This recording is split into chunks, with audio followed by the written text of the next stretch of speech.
Sorry about that. Oh, it's no problem. LPN put a $50 bracket or bounty on himself. So if anyone could beat LPN in Street Fighter Cross Tekken in winners or losers, they got an extra $50. Wow, that's amazing. But here we go, Vaughn versus Twan. Like you said, you've mentioned that Vaughn has been getting more confidence in his other characters, but I've seen more often than not he falls back in the Lucina, at least at first, to try to feel out his opponents and see whether anything else was necessary. Again, and Lucina is just a very solid pick in this game, I would say. She is missed fundamentals so far. You don't really need the spacing as opposed to a Marth. And more importantly, you have that sword exactly what you need. Just toss it out, really make it difficult for other opponents because of that disjoint. Especially with like how mobile everybody is playing this game currently, expecting to line up tippers as Marth seems a little bit unreasonable, right? Like, especially with input delay on top of that, you want whatever reactive ability you can get, and Lucina provides that. Who's trying to come down with that forward smash, not quite going to get Twan, but still reclaiming that lead, and as I say that, Twan taking it right back with that down smash. These guys just kind of trading blows on stage left and right. What I am curious about is whether, there's the edge guarding I've been looking for. Yeah, you can't toss out those arrows for free, my man. Vaughn finally letting Twan know. Yeah, that was actually really great movement by Vaughn, too, because he kind of slightly dipped down in the runoff, which let him duck under the arrow and then jumped up for the back air. A quick dancing play to get a lot of percent leading into the fair as well. And Vaughn is looking quite clean with his Lucina at the moment. Yeah, that upper dash arm actually getting up in there to get the hit, but, wasn't close enough to get that meaty knockback that Twan was looking for. We're having the little carry with arrows, forcing that double jump a little bit sooner than Vaughn would have wanted. Dash attack, no, still not enough. But I do like the positioning that Vaughn put himself earlier before that forward throw. When he was on the opposite side of the ledge, he already threatened with a couple of aerials, and when it came down to it, he rose up with that shield breaker, and Twan had to back off, because if he held up that shield, he was most likely going to get broken. And it was a very important lesson to just introduce to Twan at the beginning of the set is, don't hold shield at the ledge. I'm the nutcase who will rise with shield breaker, right? And that's going to help him off a lot whenever he's doing a get-up that would lose the shield. And we have Vaughn trying to go for the coverage of coverage options, that down smash off of a missed tech. Actually, fantastic tools because it basically covers everything. But when you do get the tech, Twan can do just that, get right up and get a punish himself. Yeah. Yes. Vaughn's still going for it, unfortunately. Not going to find the mark. But you have Twan sitting at 149. One good hit will go ahead and do it. Twan just kind of poking in with these nairs. Such a hard move to deal with, even if you're good at parrying. But despite all this, Vaughn is still riding the overall higher momentum, especially when it comes to his juggling of Twan rather than vice versa. It's not going to be able to find that mid recovery he's looking for, but he does snipe out the roll get up, and just like that, evens the score exactly. Yeah, but oh my goodness, great stuff from Vaughn, keeping up the pressure with these up tilts and the uppers. It's a difficult position to be in, regardless of the character. And find this one right off the ledge. And interesting enough, Twan just going for a rollback. I thought he would just run back, try to get a possible pivot grab, but it doesn't even matter. Still keeping up the pressure himself regardless. Chasing down that double jump. Not going to be able to put on any more pressure on that distance from the ledge. Yeah, the multi-jab sending Vaughn right back out, trying to snipe him with the arrow as well. Not going to get it, but there we have the big meaty disjoint of the Falcon out of Lucina. We still have Twan with overall the momentum and the percent lead. Finally being forced back off stage by Vaughn.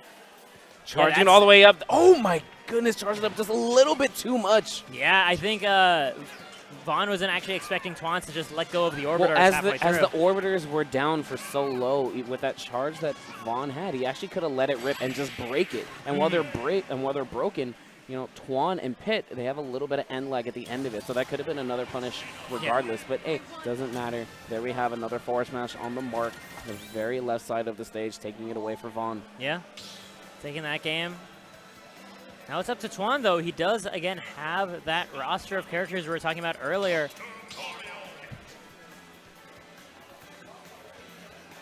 No. What? Okay, we're not. No. Okay.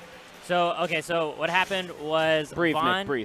Vaughn committed to the cloud, and then Twan committed to the dark pit, which I am actually surprised to see. I think he wants to use these dark arrows to really help Edgeguard cloud that and getting the horizontal knockback in addition to the limitless climb hazard. going to help him quite a bit. Yeah. I hate calling the inferior version of specials limitless because it sounds like they should be better. Right? Right? It's okay. Limits are meant to be broken, but we'll see if he can go ahead and make that happen in this next game. Here we have Vaughn keeping up a plethora of backers already, and Twan finding himself at a very sizable deficit. Yeah, this is looking kind of rough, and here we go. Vaughn ready to go and just letting it rip instantly into and the that's limit one thing that we're seeing with a lot of Clouds in Smash Ultimate, just because limit, you can't hold on to it forever. You only get about 15 seconds. A lot of these Clouds are just hitting it instantaneous, kind of like how Mewtwo King used to do it in Smash 4.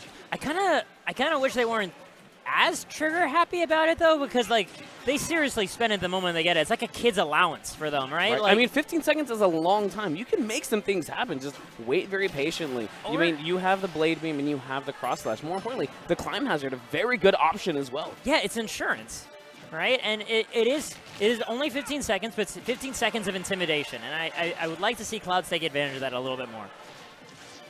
Oh wow, Get him off that ledge. Yeah. Back air. Oh, not going to find the mark. Crossing up that shield as well.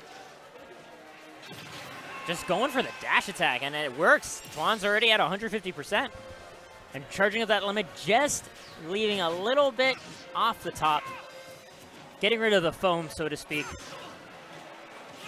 Yeah, dash attack on the part of Twan, leading into that forward air as well. And great usage of the limit Blade Beam on the part of Vaughn to make himself get back to that stage. One thing I'm surprised to see from Vaughn is that he's actually not using the forward air very much at all from Cloud, when that actually works as a spacing option nearly as well, if not better, than back air for Cloud. Yeah, I think it's really just coming down to the comfort that he has. The back air, all reliable for him, and keeping up with the limit, the regular cross slash as well. Yeah. Racking up a lot of percent, actually getting most of the percent on this stock at that. Oh, I love that option just because it goes straight into the stage, forcing a tech situation. Yeah, it works beautifully as a two-frame, but Twan waited a little bit longer, didn't fall victim to it. Vaughn, though, now leading 2 stocks. Yeah, Twan got a little too overzealous. That stall with the that cross grab. slash. That was actually so slick. He knew that arrow was coming, but still going to die off the top to that dash attack. Twan still needs to make up this whole stock deficit, and that's just to play the game equally. Oh, and that shield looking so small, but nonetheless, Twan going to get himself a nice little punish quick. Down throw into the neutral. Didn't want to get a little too fancy. Just going to find, again, the Nair train. This is the good stuff from the Kid Icarus characters. I don't know. And this is the good stuff from Cloud. Keep hitting that bench press up. You get some nice percent. Overhead press me, oh god. I know. Close enough. Oh, no punish actually. He actually could have just ran up and dash attacked him with the amount of lag off of that forward air. Yeah, because the clank was that significant. There we have that forward air. Finally, G-Pick, as we were talking about a little earlier, we're going to see a cross slash? No, just going to see a parry instead. Going to be able to make it on stage without using it. And there we go. He already used... Yeah, he's actually going to be okay. He is going to lose it pretty soon, so I am expecting probably a limit Blade Beam at this rate. Or nothing. Yeah, just not even trying to risk it. Wants to make sure he is able to go ahead and get a possible grab or something. But again, Twan just throwing him right back off stage. He's going to be able to just find himself a grab. That's so useful to just be able to knock away the Blade Beam, but of course the neutral get up. Or was it get up attack? I'm honestly not sure. I think it was neutral get up, just gets called out by the back air. I couldn't even tell, but it doesn't even matter.